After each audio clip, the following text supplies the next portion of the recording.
Trevor Cloonan from the Department of Enterprise and Technology.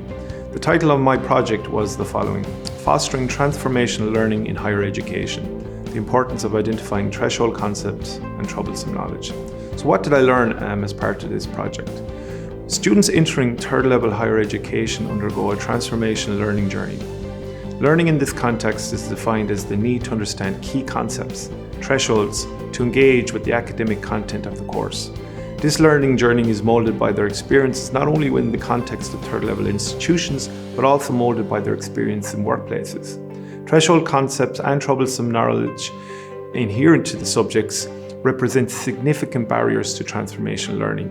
We use a case study approach in GMIT to explore final year BIS undergrad students' understanding of information systems. The research objective was developed following a comprehensive review of the literature, which determined that there was a research gap in understanding how BIS students encountered and overcame threshold concepts and troublesome knowledge when learning about information systems. The research objective was investigated using several research questions, which were explored using a mixed method approach combining lecturer interviews, a student questionnaire, and a student focus group. The study adopted a social constructivist research approach encompassing 4 theories of learning, which acted as theoretical lenses, and they were as following: threshold concepts, troublesome knowledge, socio-cultural development, and communities of practice. What were the outputs and impact achieved? The findings revealed that the students find the theoretical, technical aspects and the terminology used within the discipline relating to learning about information systems challenging. Specific threshold concepts and troublesome knowledge associated with these concepts are identified under these several headings. Additionally, it emerged that students use specific coping mechanisms to assist them in their transformational learning journey to understand about information systems. These included peer learning, independent learning, practical application, lecture support and lecture experience, and work placement support and mentorship. Finally, the results suggest that information systems as social systems constitute a threshold concept, whereby the students struggle with the following troublesome knowledge considerations when learning about social systems: elements relating to communication, ethics, and the differentiation between technical and social systems. So what did I learn from this initiative? The study has been extremely beneficial from my own teaching and learning development perspective. I hope to incorporate the findings within my own teaching and also enhance awareness through the publication of the findings in avenues such as this welcomed ebook and in my role as a digital champion.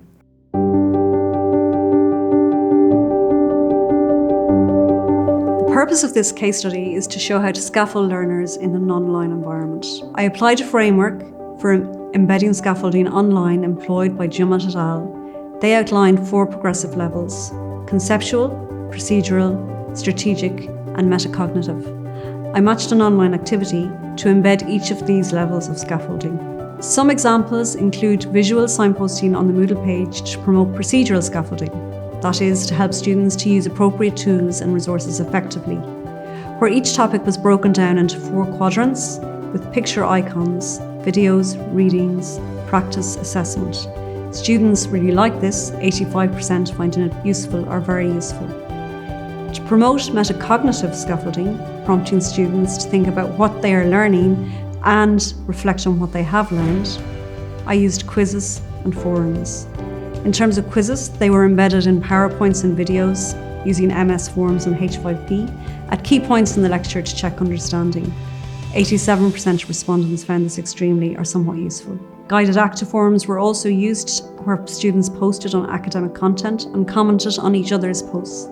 78% of respondents found this to be somewhat or extremely useful. To promote strategic scaffolding, to help students to find alternative strategies and methods to solve complex problems, I used a breakout room for students to solve problems together, with students posting their solutions to Padlet to encourage discussion among the larger group. What did I learn from this initiative? Well, we know that active learning and social interaction are central to learning. This becomes even more pronounced in a fully online module. These core pillars were natural byproducts of embedding scaffolding in an online environment.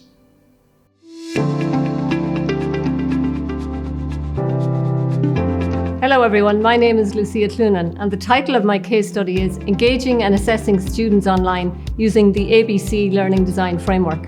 So this initiative was part of a redesign process for the module called Brand Management, and it's a 5-credit module on the level 8 in the BBS in Marketing and Sales. And it moved from face-to-face delivery to fully online in September 2020. The redesign process was based on the ABC learning design method devised by Diane Lauriad in 2012. Learning through acquisition, I found that it was important to allocate sufficient time at the beginning of the semester to create how-to guides and how-to videos, and that was to familiarise the students with the online learning environment and how the apps would be used for engagement and assessment. The majority of students highlighted the importance of the weekly expectation sheet, which I issue to them every Monday, and they felt that that provided a roadmap for them for the week ahead. Learning through investigation was achieved through formative assessment, and that included weekly activities. The format of the investigation was view it, do it, submit it, where the students were asked to complete a task and upload it to Moodle. Learning through discussion and collaboration was achieved in weekly synchronous and asynchronous activities. I found that students were more likely to engage when they saw others engaging. So the students used to post discussions asynchronously during the week, and then I asked some of them in advance of the live session if they would like to share their work with the class, which they did. And I think this gave them the confidence in presenting their views, and it also encouraged others to participate too. The peer review of the brand audit projects was also popular with students. It incorporated a Popular Choice Digital Badge Award as voted by the class. And I did notice afterwards the award winners used the badges on their LinkedIn profiles, which was great. Learning through practice was achieved through the use of H5P activities within the videos I created. The brand audit project was also used, and the presentations. Learning through production was achieved through interviews with consumers, short report submissions, and the students also created their own videos. What I learned from the experience: in the synchronous sessions, the students preferred engagement tools that were pictorial. So for example, Menti Word Cloud was very popular with the students, and also those that could be accessed quickly without having to leave the team's environment, like the quick polls via forms. The students also mentioned that they were more likely to engage when the use of tools allowed anonymity. The second thing I learned was having activities help the students stay focused and reflect. They liked being assessed on a weekly basis for small percentages, rather than once later in the semester for a higher percentage.